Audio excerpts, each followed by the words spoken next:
Eccoci, ciao Riccardo, ciao Monica. Ciao, ciao a tutti, Ciao. grazie per essere qui. Grazie a te, raccontaci, vai. Allora, come ti ho detto nei 5 punti, ce n'è tanti di più, però questi Mhm, sono quelli che maggiormente creano squilibri nella mia vita in questo momento. mhm, Quindi il primo punto era scappo dalle relazioni.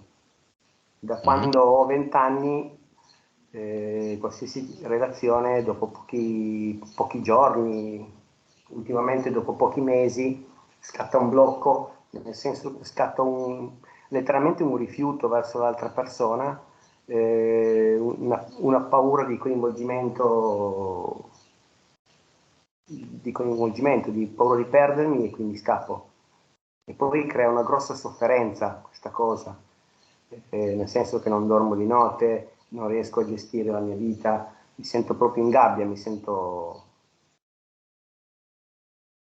non so come dire, è un grosso perduto. rifiuto, perduto, un grosso rifiuto.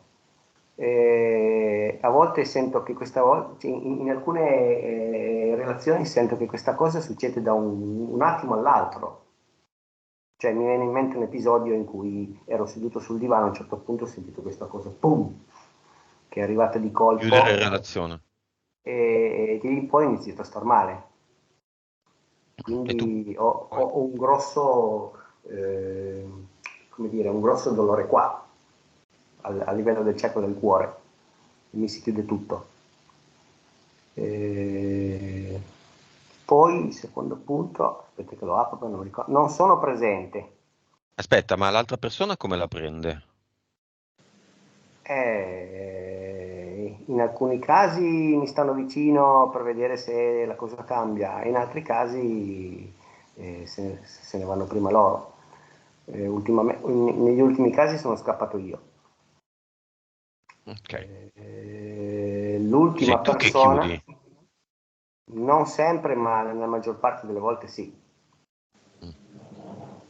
Recentemente, Eh, l'ultima volta, la persona che... L'ultima persona che mi sta ancora molto vicino, anche se non siamo più insieme, questa persona tra l'altro è un'operatrice olistica, eh,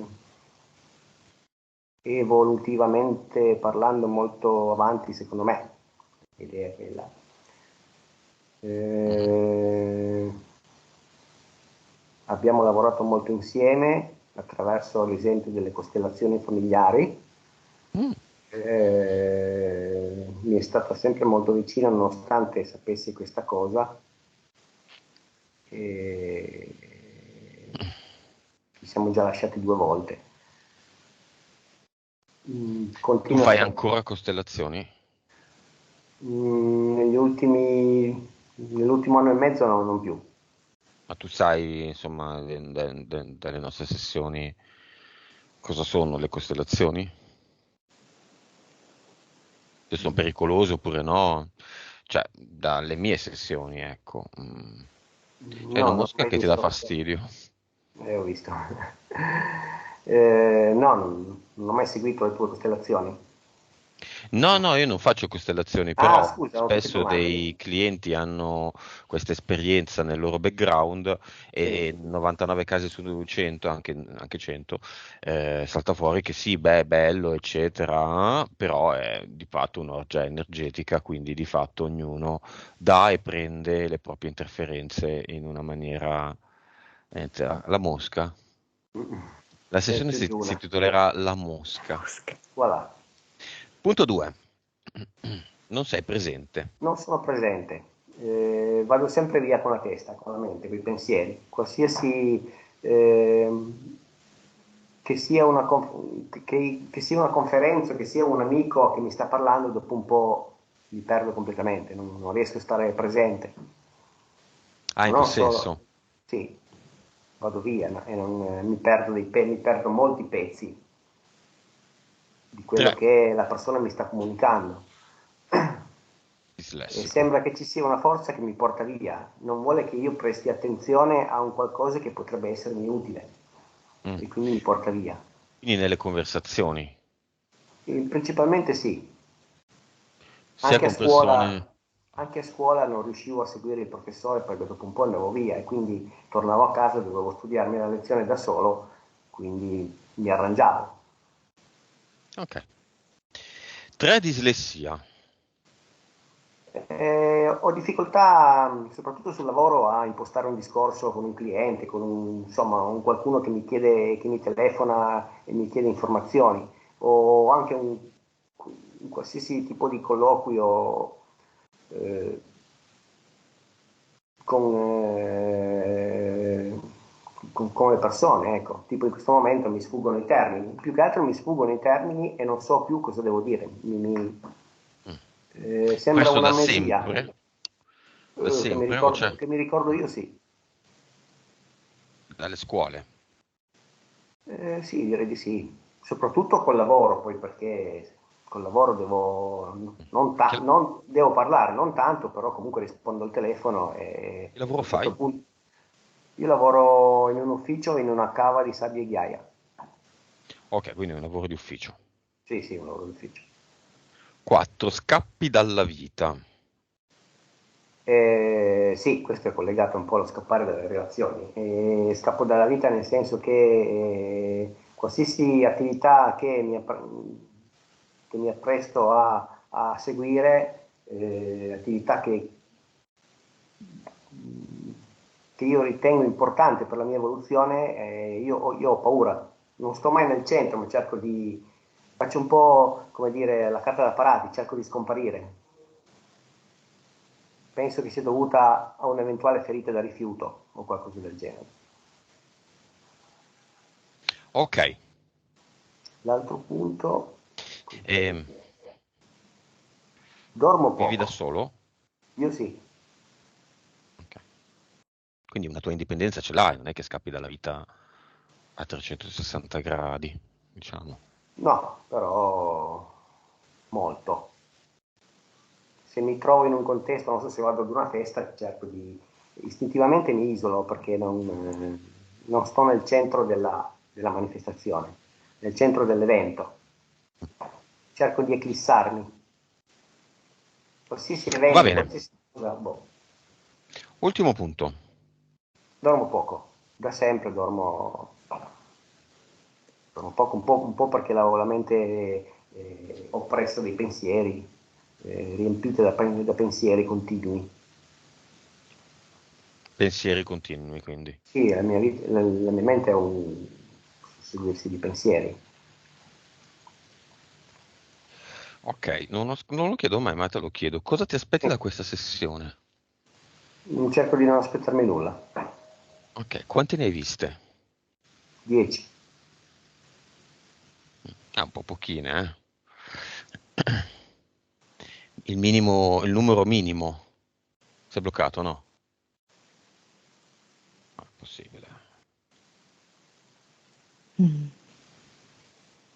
Non è possibile. Pronto?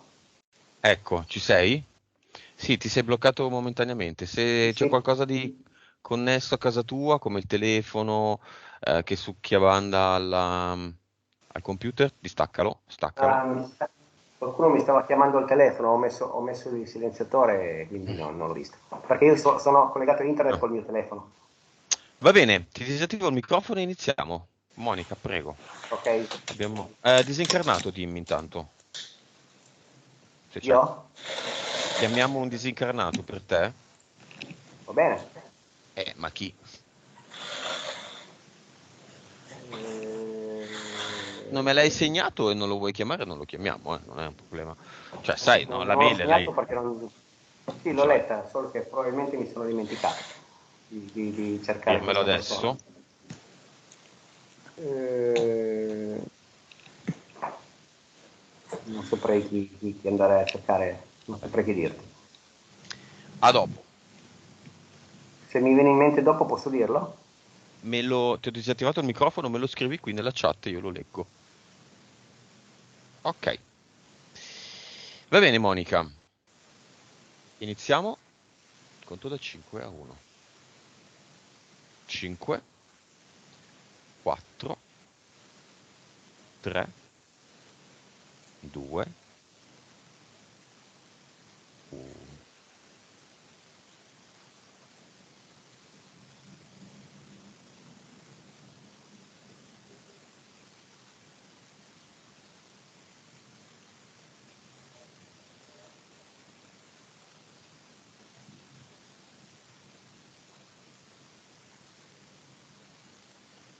Come lo vedi? Lo vedo che è un bambino filippino, mi dice, sta intrecciando un tappeto colorato. Ti dà l'autorizzazione? Sì, ha degli occhi grandi, scuri, bellissimi, spauriti. È una vita parallela di Riccardo? Esatto. Quanto più indietro? Mi dice un anno che è 1995. Ok, altra linea temporale. Esatto. Ti dà l'autorizzazione Riccardo? Sì, sì, con questi occhioni grandi, spauriti, sì. Vabbè. Vibrazione di Riccardo.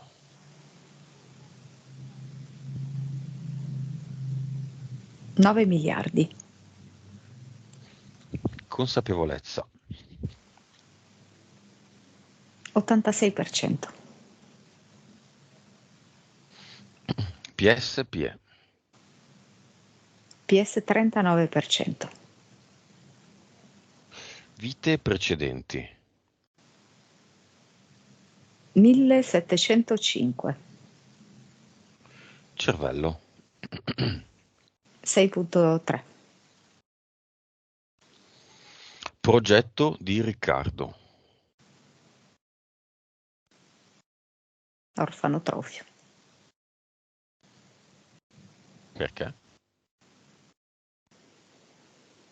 Mi fa vedere diverse vite da bambino in cui tipo c'è una specie di lavoro minorile e lui in queste vite mm, è orfano.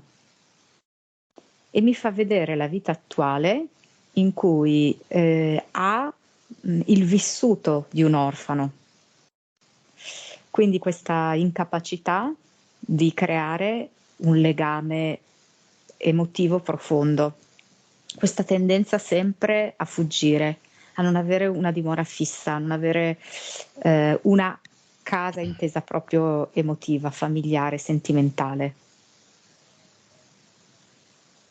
Questo anche sentirsi dentro molto un bambino, immaturo, un po' fragile. Chiamiamo le entità eteriche. Mi mostra proprio un allegro mondo di cartoni animati. Mhm. Come rettiliano mi mostra il draghetto Grisù. Mhm. Come felinoide il Re Leone. Poi mi mostra tipo come se fosse, sai, la classica strega befana con il naso pronunciato, il porro sul naso, Mhm. secondo universo. E poi mi fa vedere come sotto forma di un fantasma, proprio con il lenzuolino, no? Classico così, disegnato. Mhm. Eh, Nascosto sotto c'è un Elohim. Cioè il fantasma è un Elohim. Sì, Sotto cosa? Ah, sotto il telo. questo lenzuolo. Lenzuolo bianco. EDL. 3. Cosa fanno gli EDL? Mi fanno vedere che hanno, non so come si chiamano, quelle trombettine di carnevale. Hai Ah, presente? Che ah, si allungano, poi si riaccorciano, sembrano ah, delle ok. linguette. Mhm. Sono così. Perché? So, si prendono un po' gioco di lui e lo trattano un po' come un bambino. Ma gli dicono anche qualcosa? Lo distraggono, vedo. Lo distraggono, gli portano via l'attenzione, Mhm. lo confondono e vedo che mentre appunto fanno questi giochetti, gli mescolano anche un po' le lettere, gli tolgono alcune parole dai pensieri, come se gli fosse venuto in mente, no? E all'interno della frase che lui aveva costruito gliela tolgono. Tipo vedo che una gli dà un calcio, no? Una DL gli dà un calcio a una di queste parole. Gli dicono anche qualcosa? O lo fanno solo così? Distrarre, desistere da una conversazione con un amico o portare avanti una relazione? Adesso lo vediamo. Scappa, da un orecchio all'altro. Scappa da tutto. Scappa. Va bene, entità mentali. Dove c'è un EDL c'è un'entità mentale. Abbiamo la quasi certezza, essendoci 3 EDL, che ci sia almeno un'entità mentale, quasi. Non ci sono regole così definite mai, ma solitamente per esperienza potrebbero essere così le cose, stare così le cose. Un'entità mentale di livello 3 me la chiama melassa e mi fa vedere proprio questo liquido zuccherino vischioso che va come ad insinuarsi e ad intaccare, a rendere proprio vischiosi i suoi pensieri, le sue connessioni, come se non fossero libere di fluire e rimanessero proprio intrappolate in questo fluido. Quindi mi fa vedere proprio come non ci possa essere scioltezza, fluidità nei suoi pensieri, perché c'è proprio questa melassa che li imprigiona e quindi anche non c'è fluidità nelle parole. Livello 3. Poi? Mi dà livello 5, fuga. Fuga, me lo scrive 3 volte, fuga, con i punti esclamativi. Dalla relazione, dalla conversazione, dalla vita. E fuga soprattutto da se stesso, dalle profondità di se stesso. Poi?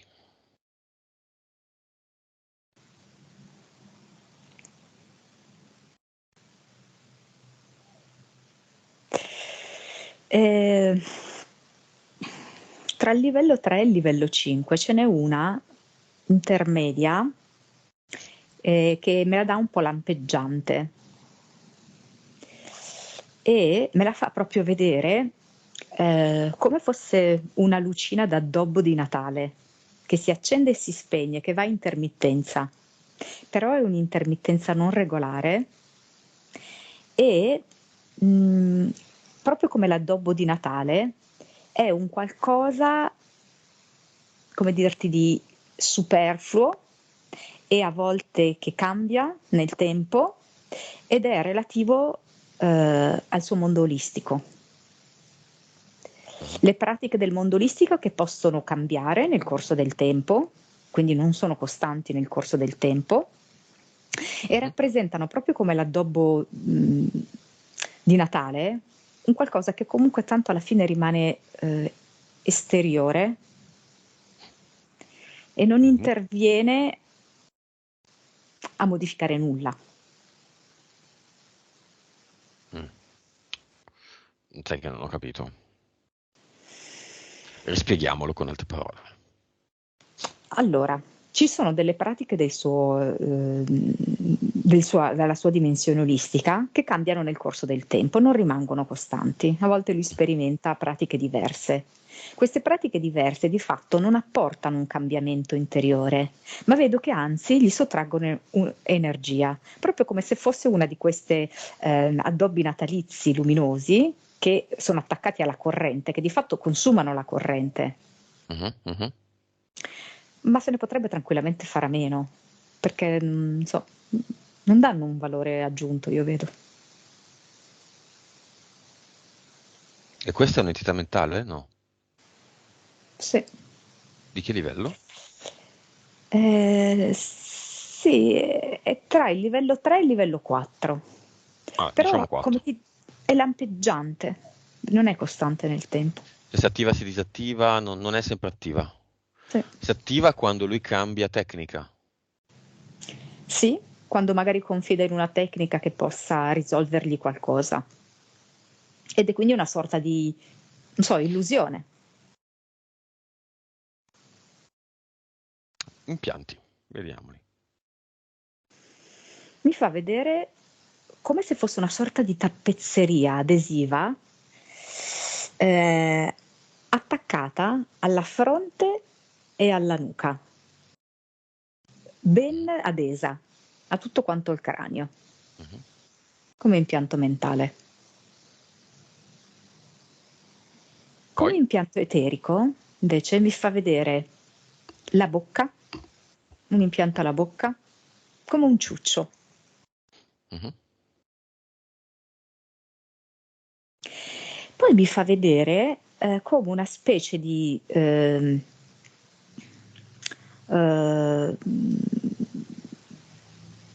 strato di sabbia, Mhm. tutta nella parte del busto. Un po' gli prende la gola e gli arriva praticamente fino all'ombelico, quasi come seppellito da questa ghiaia.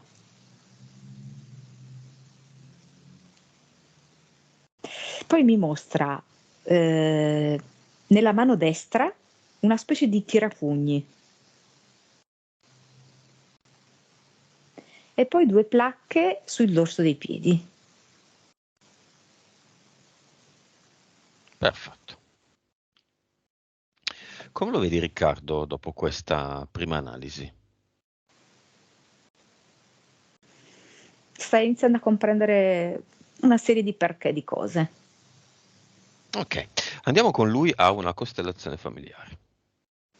Riccardo ha visto il minimo numero di sessioni per accedere appunto a un trattamento personale, cioè 10. In tantissime sessioni vediamo che le costellazioni familiari, sì, tanto belle, tanto stupore, bocca a forma di O, ma orgia energetica, si esce contaminanti e contaminati anche in modo molto grave, con pochi risultati in mano, se non tanto stupore, bocca a forma di O, che è successo nel caso di Riccardo. Era entrata una mantide che non era sua ed è durata un po', alcuni mesi, però era proprio come se poi non potesse stare lì, quindi se n'è Mhm. andata. Ha dato anche, o ha preso altro. Allora, ha preso questa interferenza qui, vedo che le sue entità, così sotto forma infantile, avevano trovato un'altra donna, io vedo qua, con cui, tra virgolette, hanno, non so, fatto combutta, Mm. comunella. Si sono messi d'accordo, hanno fatto Sì, qualcosa insieme. sì. In che termini? E li hanno avvicinati per un periodo di tempo, come se si fossero avvicinati per delle problematiche comuni. Mhm. Ma non è stato positivo né per l'uno né per l'altro questo avvicinamento. Che non è detto che fosse un avvicinamento reale, poteva essere solamente un avvicinamento energetico ed è come se entrambi avessero vissuto in parallelo delle problematiche moltiplicate. Perché è Mhm. come se in parallelo avessero vissuto anche le problematiche dell'altro e quindi dell'altra, sentendosi proprio la testa molto più appesantita, molto più confusa, molto più rallentata.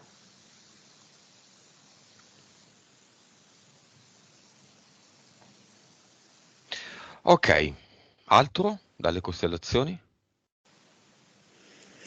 Sì, nello specifico vedo che ci sono stati alcuni roleplay, chiamiamo così, in cui cioè, si è proprio generata un'orgia di entità. Mhm. Mm. Mi fa proprio Ma vedere questo avvinghiamento dell'entità. per lui questa cosa cosa ha comportato? Un Lì per lì arricchimento dell'interferenza o no? sì, lì per lì quasi una sorta di senso di appagamento. Ed è l'appagamento, diciamo così, illusorio, no? Offerto dalle entità, che è anche un modo affinché tu poi ritorni a ripetere quell'esperienza. Mm. Di fatto quel tipo di appagamento è stato illusorio e provvisorio, perché poi realmente nella sua vita ha avuto un appesantimento. E vedo una maggiore anche contorsione di pensieri. Cioè, invece che aver alleggerito le problematiche che lui voleva alleggerire, in particolar modo questa sua tendenza a scappare da tutto, è come se mi fa vedere questa lattina che si contorce ulteriormente. Mhm.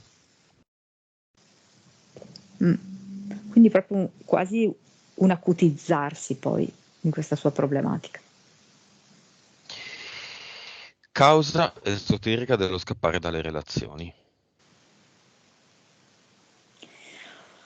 La 5. Allora, sì, sia l'entità mentale 5, sia mi fa vedere queste varie vite precedenti in cui, essendo appunto orfano e oltretutto visto orfano in situazioni di vita molto precarie. Vedo anche paesi molto poveri. Mi fa vedere per esempio un'altra vita in cui lui è un bambino e va a ricercare con il setaccio l'oro. Mhm. Quindi è sempre proprio un minorenne, mi fa vedere, senza famiglia, senza grandi affetti che lo circondano, senza avere una casa. E quindi Mhm. un po' come aver sviluppato fondamentalmente una specie di istinto di sopravvivenza, dove Mhm. non è contemplato un rapporto stabile. Quindi mi fa vedere come l'influsso di questo incapacità, no? Di creare un legame affettivo vada a incidere su questa sua attuale vita, Mhm. facendogli anche nutrire paura e a volte non fiducia verso l'altro. Come se l'altro fosse proprio un ignoto, cioè proprio come un bambino che non sa cosa si trova dall'altra parte, che non ha ricevuto, facciamo un'educazione sentimentale, non sa cosa significa amare. Mhm. Quella roba lì gli fa estremamente paura, perché è il completo ignoto, lo sconosciuto, non gestibile, da cui potrebbe Quante arrivare male, da cui potrebbe arrivare minaccia. dolore, Sì. sofferenza. Quante sono Mm-mm. queste vite da orfano? Adesso lui mi sta disegnando un numero che è 15. Ah, però. Sì. Sono tutte in questa linea temporale? No, no, non fa vedere sfasate, ma che hanno un profondo influsso su questa attuale vita, cioè hanno lasciato proprio un'impronta, perché nessuna di queste vite è riuscita a risolvere. Causa esoterica del non essere presente. Presente alla vita, presente nelle conversazioni, presente con le persone.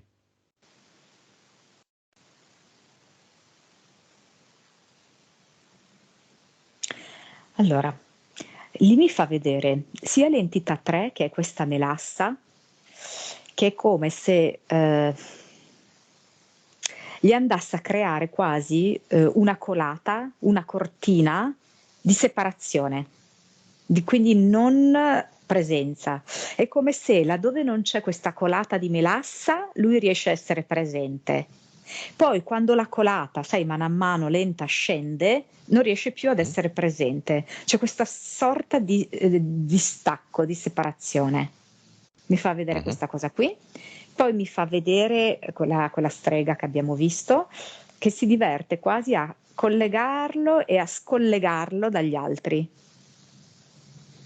La sua attenzione, la sua concentrazione, la sua presenza la collega e la scollega. Un po' come quell'albero che abbiamo visto a intermittenza, fa un po' Mm. così. questo gioco. Le luncine di Natale. Mm. Chiamiamola la strega un attimo. Mhm. Stiamo vedendo ormai da tempo che il secondo universo si sta chiudendo, se ne sta Mm. andando. Tuttavia, spesso ci sono delle entità del secondo universo. Cosa ne pensa di questa considerazione la strega? E soprattutto come si chiama? Anzitutto come si chiama? Mi tira fuori un altro nome un po' cartone, Zagor, mi dice. Bene? Perché mm. Lei sa di avere i minuti contati, i giorni contati, gli anni contati? Beh, in questo caso ha i minuti contati, ma che in generale il secondo universo ha il tempo contato? Sì, l'hanno visto. Perciò che stanno cercando di giocare il tutto per tutto.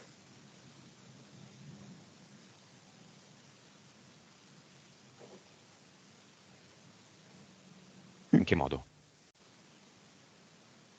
Noi ci giochiamo tutte le carte a disposizione, anche quelle che non ci sono, ce le inventiamo. Non molleremo così facilmente come pensate.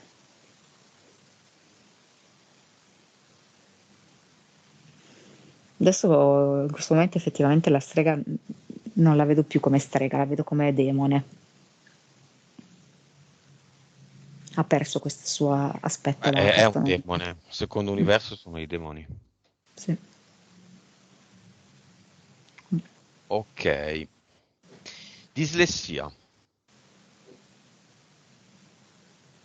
Impianto mentale, quello che abbiamo visto, adesivo, La chiamiamolo così. melassa 3. Il primo che hai Sì, visto. esatto. Pensieri vischiosi. Sì. Viscosi. Mhm. E poi appunto anche questo gioco qui dell'entità che ti avevo detto, no? Lui che formula un pensiero nella testa, loro che mescolano a volte le parole e a volte, se in maniera dispettosa, gliene tolgono una, Mm. di modo che la frase poi non abbia più un grande senso, no? Quando viene pronunciata, o comunque non abbia la sua forza con cui era stata inizialmente generata. Mm. Vedo questo gioco qua anche degli EDL. Questo però avviene dall'inizio, dalla nascita. Sì, da sempre, perché in questo modo lui porta avanti questo orfanotrofio. Cioè? C'è questo progetto di orfano costante, Mhm. orfano di famiglia, orfano di radici, perché mi fa vedere anche questi bambini che cambiano spesso sia lavoro, sia anche città, perché mi fa vedere che vengono portati via tipo con un furgoncino e dal giorno alla notte si trovano in un altro luogo a dover fare un altro tipo di lavoro. E lo vedo così, eh, orfano, senza capacità di potersi ancorare, di legare. Perché non gli vengono le parole? Perché la dislessia e non altro? La dislessia perché le parole mi fa vedere come potrebbero essere un meraviglioso ponte di comunicazione con l'altro, quindi che potrebbe dare accesso all'apertura, potrebbe dare vita ad un rapporto, ok? Inizia la comunicazione, con la comunicazione ci si avvicina e la dislessia quindi è molto importante, molto funzionale a mantenere questo distacco, a mantenere questa situazione di fuga. Non riuscirsi a spiegare, non riuscire a portare fuori le parole che si hanno nel cuore è sicuramente ottimale per non creare un rapporto profondo. C'è una correlazione tra il suo lavoro in ambito olistico e proprio la dislessia? Dal punto di vista dell'entità, dico. Allora, c'è effettivamente nell'ambito olistico una sorta di malcomprensione di alcuni concetti. E, effettivamente è come se lui dentro alcuni concetti li avesse compresi correttamente. Poi, nel momento in cui si tratta di rapportarsi con il mondo reale, questi concetti vengono un po' stravolti, ribaltati, sovvertiti. Anche il concetto, per esempio, che lui ha di gratitudine rispetto all'universo, Mhm. c'è un qualcosa che lui deve comprendere un po' meglio. Mhm. È davvero come se fosse. Allora, la dislessia alla fine che cos'è? Spesso è ribaltare, no, le lettere Mhm. Cioè, piuttosto che mancare dei invertire. pezzi. Sì, esatto, sì, invertire le Mm. lettere piuttosto che mancare dei pezzi, ok? Mhm. Da un punto di vista verbale piuttosto che per iscritto, ok? Ha a che fare con le parole. Ma questo può avere a che fare anche con i concetti. Per cui anche alcuni concetti che lui si è formato nell'olismo hanno una corrispondenza di dislessia. C'è stato appunto questo ribaltamento piuttosto che questa sottrazione. Fammi un esempio. Questo di essere riconoscenti all'universo, ok? Mm. Come se nell'ambito dell'olismo lui dovesse dire grazie all'universo ed è l'universo che è un qualcosa di esterno che soddisfa i suoi desideri. Mm, mm, mm, mm. Ok? Non è così. Questa è la forma di dislessia, di malcomprensione, di disordine, di disorganizzazione del concetto, della comprensione. Mhm.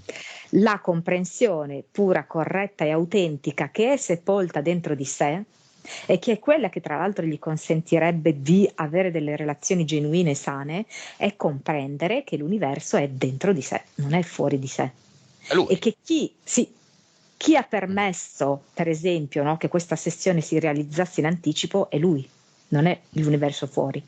Certo. Siamo tanto portati a dare grazia a, no? Sì. Dare grazie, ringraziare, vabbè, insomma, avete capito.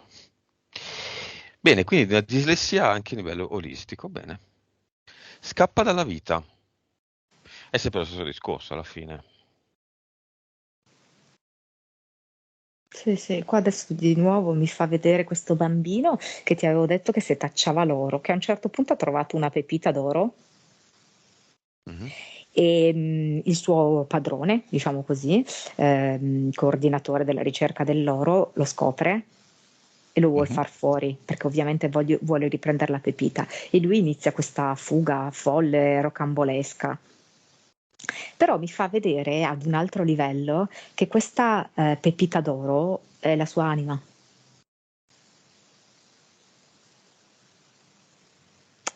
Quindi lui l'ha trovata e che la vuole prendere. Lui l'ha trovata ed è come se non potesse goderne, non potesse farla realizzare nella sua pienezza Mhm. per questo istinto di fuga, per la paura dell'altro. L'altro può essere quello che gli toglie la libertà, l'altro può essere quello che lo ingannerà, l'altro può essere quello che lo farà soffrire, l'altro può essere quello che lo schernirà addirittura, mi dice, non lo accetterà.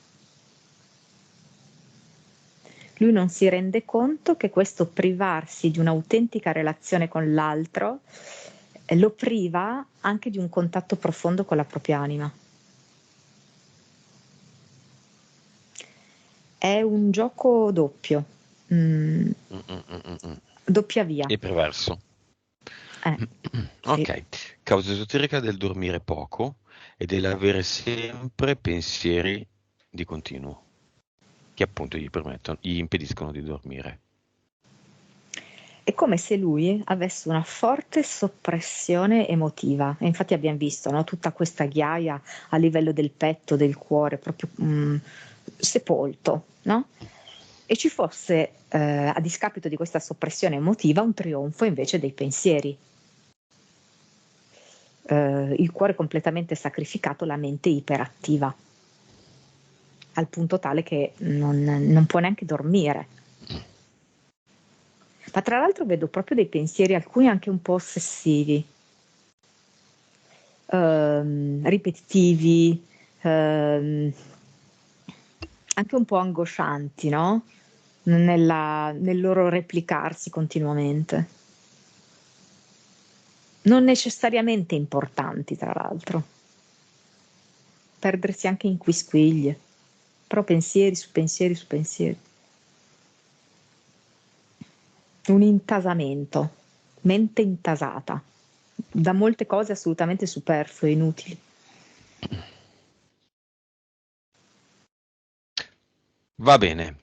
Chiamiamo nel frattempo, Riccardo ha deciso chi chiamare come disincarnato, il nonno paterno.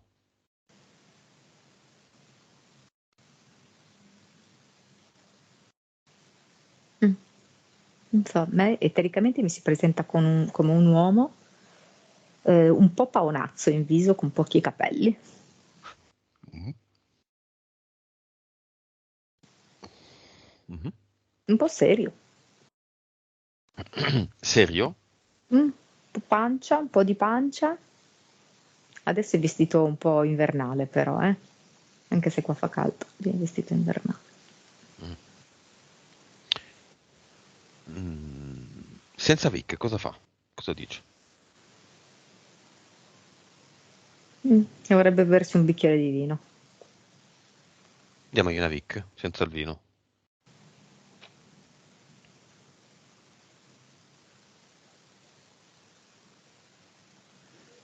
Mi si è sgonfiato lo stomaco con la Vic.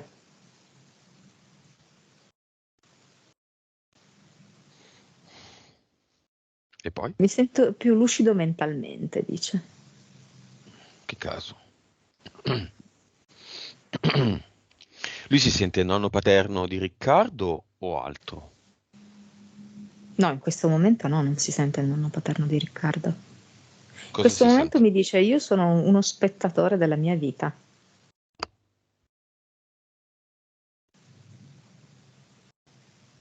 La guardo a distanza, questo è il mio film e io sono il regista.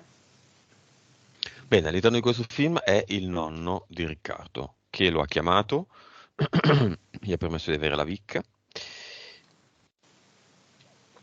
e alla quale il nonno può dare un messaggio.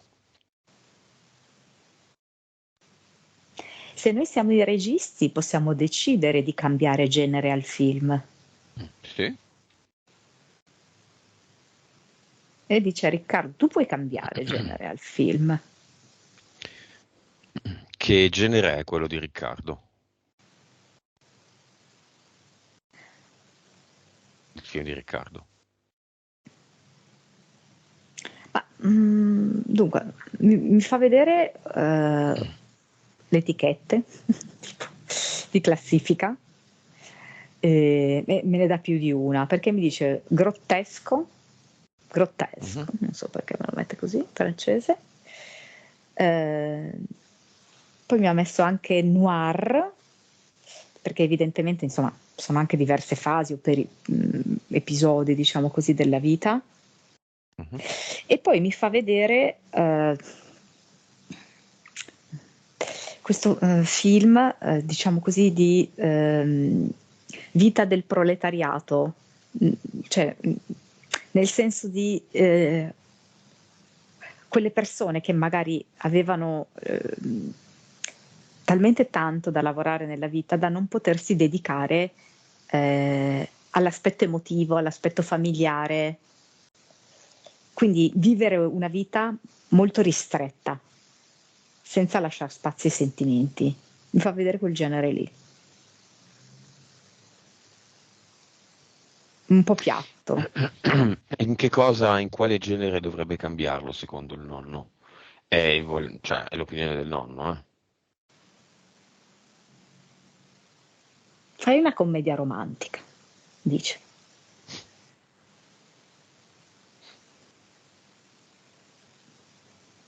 So che mica è facile a te fare la commedia romantica, perché a volte prendi le cose un po' troppo sul serio. Potresti ridere di più e sarebbe bello che adesso riscopri i sentimenti.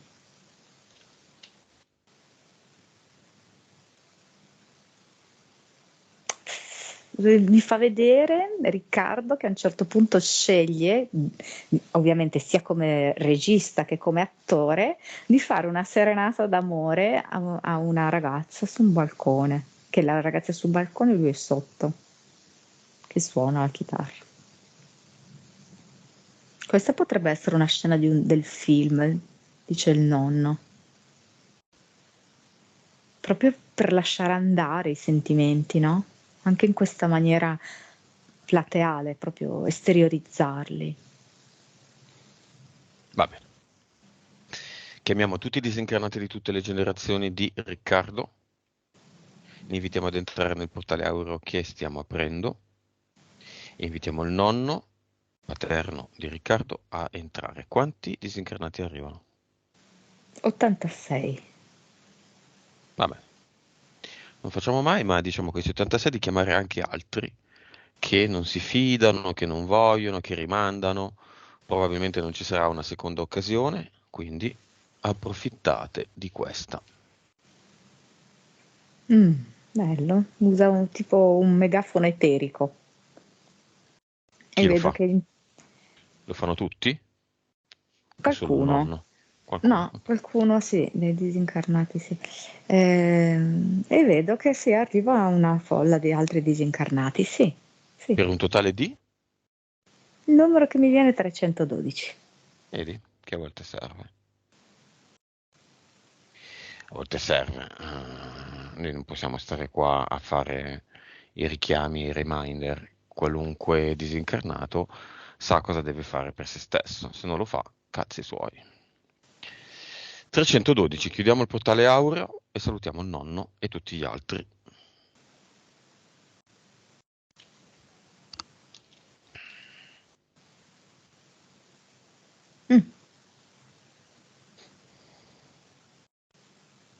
No, bello baldanzoso è entrato il nonno dentro il portale aureo. Allegro. Hai capito? Commedia romantica. E va.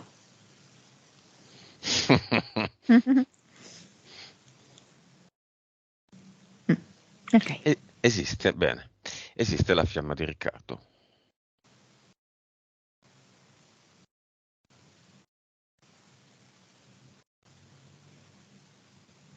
Allora, in questo momento, allora io sto seguendo la PS di Riccardo. La PS di Riccardo vuole portarmi a questa donna che lui ha citato, che appartiene all'ambito olistico, che in qualche modo stanno e non stanno insieme, si prendono, si lasciano così. E mi fa vedere che in questo momento il legame in gioco è fra di loro. Perché c'è un qualcosa che c'è ancora un pezzo che devono fare insieme. Il loro legame, diciamo così, li vedo come anime gemelle, terzo grado, direi. E quindi come se lui volesse fare un pezzettino così ancora insieme. E riallacciando, quindi. Sì, non è che sia proprio perso il rapporto, vedo così un po' discontinuo, allontanamenti, avvicinamenti, così, ecco, c'è ancora un pezzettino per loro da fare insieme. E ora mi fa vedere questo, la sua PS. Va bene. Ma la fiamma esiste? Questa è un'anima gemella. Sì, c'è. Grezza o fatta e finita? Grezza, grezza. Quanti sono?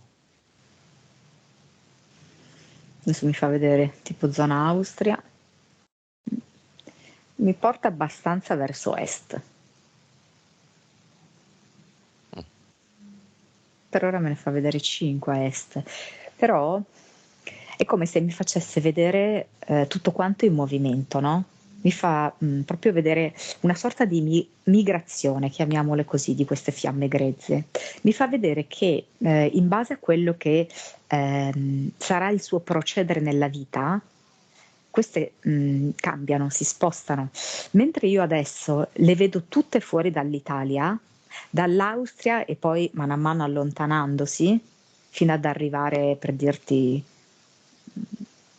verso la Russia, ok? Mi fa vedere come nel caso in cui lui prenda un certo andamento della propria vita, ce ne sono in Italia. Ok, quale andamento?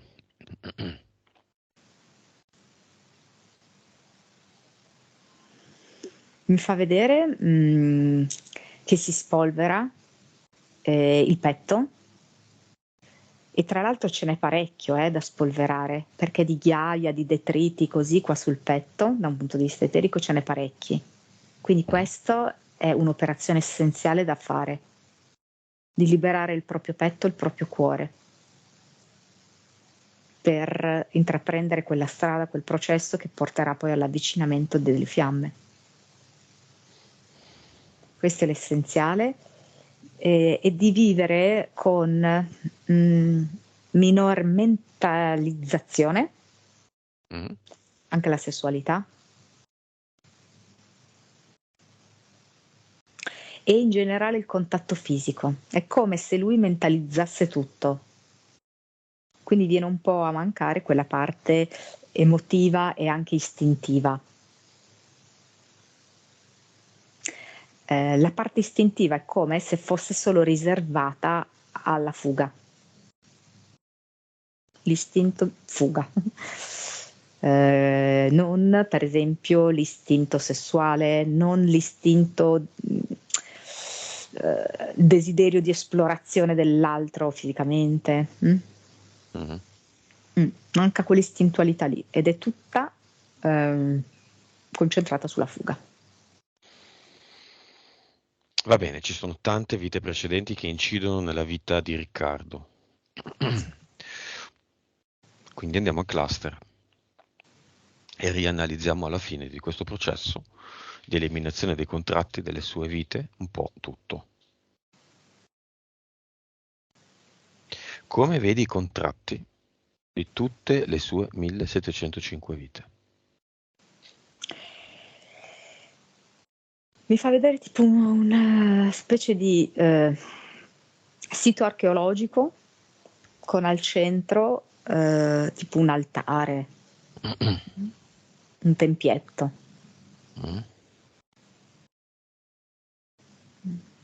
Me lo mostra così.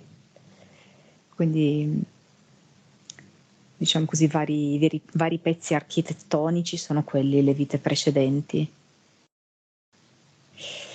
E mi fa vedere come dentro questo tempietto siano custodite queste vite qui di bambino, quelle 15 vite di bambino in fuga, non amato, spaventato, che si sente vessato, deve scappare così.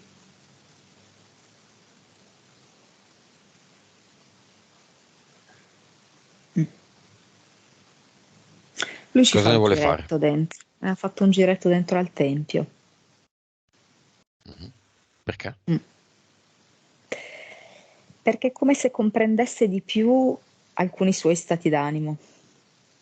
È come se avesse un'affinità e la volesse comprendere per poi rimuoverla. È come se lui, per sua natura, no, ha bisogno un po' di andare in fondo alle cose, cioè la cosa la vuol capire bene. E adesso l'ha capita? Bisogno di soffermarsi sì del tempo sulla cosa prima di comprenderla. Sì. Adesso l'ha capita? Sì, l'ha capita perché ha camminato avanti e indietro in questo tempio, l'ha osservato. Sì, sì, l'ha capita. E cosa vuole fare? Liberarsi di tutto, del tempio, del sito archeologico. Prego. Ah, qua mi dice: io ho bisogno di un uomo e di una donna energia per fare pulizia. Bene. È come se l'uomo e la donna energia fossero in grado di insegnargli la coppia. Bene, lui la può creare, la sua donna energia e il suo uomo energia. il suo femminile potente, il suo maschile potente. Mm. Mm. È interessante perché ha creato quest'uomo energia bello muscoloso, voluminoso, la donna energia molto sottile, molto femminile, e l'uomo energia se ne occupa, se ne preoccupa, molto protettivo. Se ne prende cura. Sì, Perché?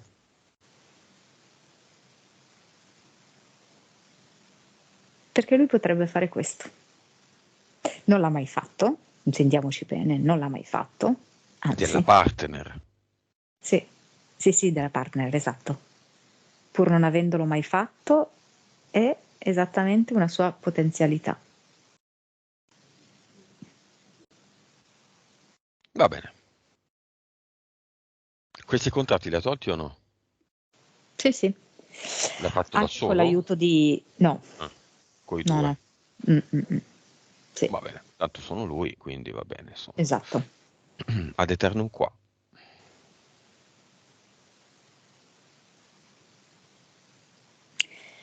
Bello, perché ho visto che da questo tu tira pugni, no, sulla mano destra, che in fin dei Mhm. conti era anche un po' uno strumento di difesa, poi, no?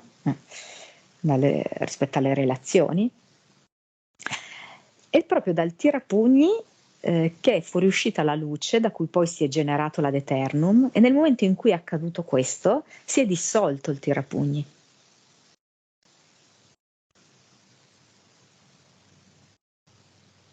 Va bene. E l'ad eternum, sì, l'ha messo proprio lì, il E dove? portale, nel portale definitivo, e l'ha messo anche dove precedentemente c'erano i suoi contratti.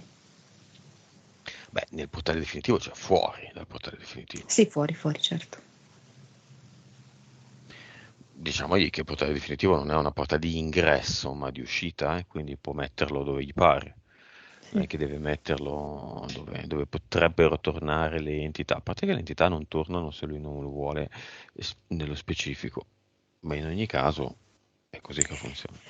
Lui ha questa dinamica di fuga, per cui dove ci sono le porte, no? Adesso abbiamo avuto bisogno di mettere questo ad eternum. Ah, ok, ok, ok, va bene. Avatar.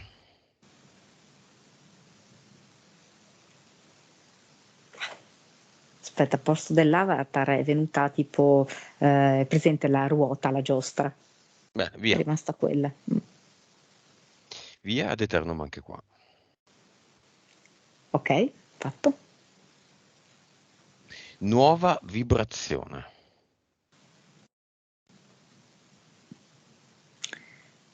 69 miliardi. Consapevolezza. 156%. Percentuale dell'anima. 47%. Vite. 1329. Cervello.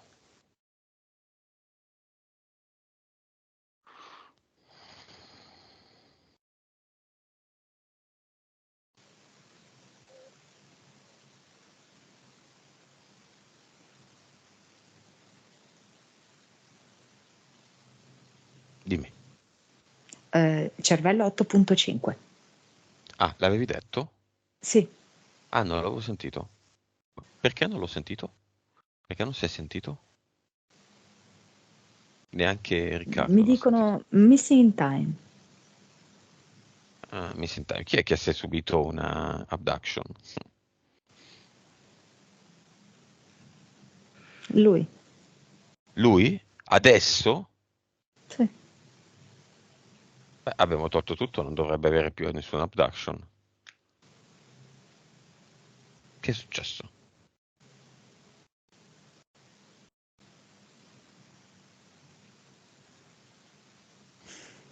Mm. Mi viene fuori la parola resistenza. La vita di Riccardo è sempre stata così, ok? Fatta di momenti di deconcentrazione, di dislessia e tutto quanto. E anche se noi abbiamo tolto tutto quanto, è come se avesse prevalso il ricordo Mhm. che gli ha reiterato questo episodio qui. Adesso, in questo momento, ci sono ancora delle abduction. Nel presente, nel passato e nel futuro di Riccardo. No, quella era la sua chiusura, e il suo dire questa è l'ultima. Ah, ok. Va bene. Nuovo ad eternum nei 5 corpi di Riccardo. Corpo fisico, dove lo mette? Enorme, qua sul petto. Petto che si irradia anche verso i genitali, ma che è al Cor- centro petto, proprio petto, tanto. corpo emozionale. La paura di amare e di essere amato. Corpo mentale. È bello. Mm? Bellissimo questo qui del corpo mentale. Vedo proprio che si crea un'armonia dei pensieri, delle parole, dei discorsi. Eterico. Mm. Mm. Mm. Sì, Dov'è? lui adesso è alleggerito. Dove lo mette? Nel corpo eterico. Io vedo che se lo mette sotto ai piedi. Mm. Da sotto ai piedi è come se poi la avvolgessi in tutto il contorno del corpo, partendo da lì.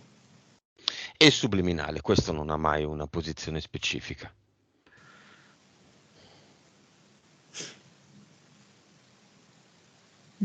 Ok. Dove lo mette, insomma? Lo mette. In corrispondenza del suo cuore, ma più lontano, di qualche metro. Ok. Situazione fiamma è cambiata? Svizzera. Si è leggermente avvicinata. Situazione dislessia è cambiata o deve cambiare in funzione di un suo lavoro? Se sì, di che tipo? Ci vogliono alcune settimane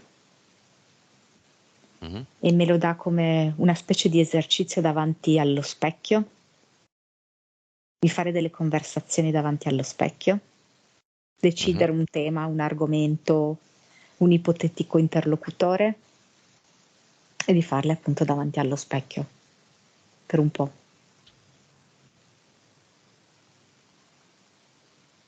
Mi mostra Stessa, questo. stessa domanda per quella fidanzata. Novità, differenze.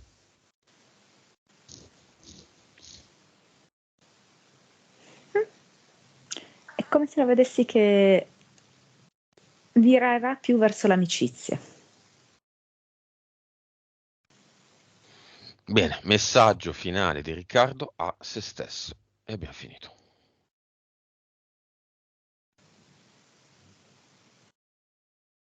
E questo è il nuovo Riccardo che tu cercavi.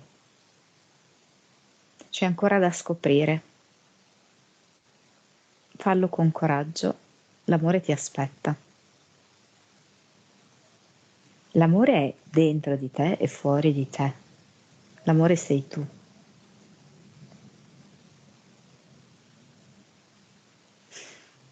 Mm. Come lo vedi lui?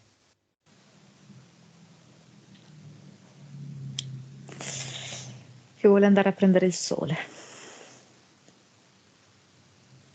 Ci Ad va? abbronzarsi. Sì.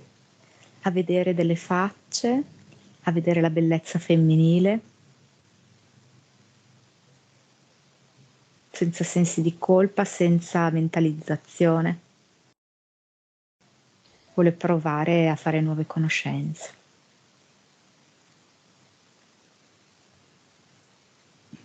Va bene. Monica, abbiamo finito. Disconnettiti da tutto e tutti e dimmi quando sei pronta a tornare.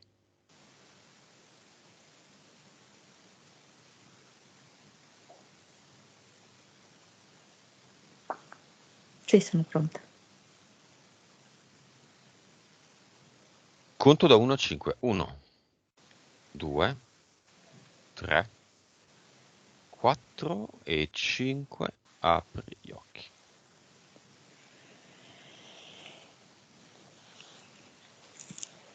Buongiorno, buonasera, come stai Monica?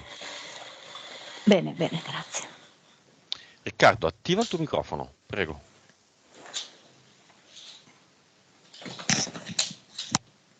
Senti?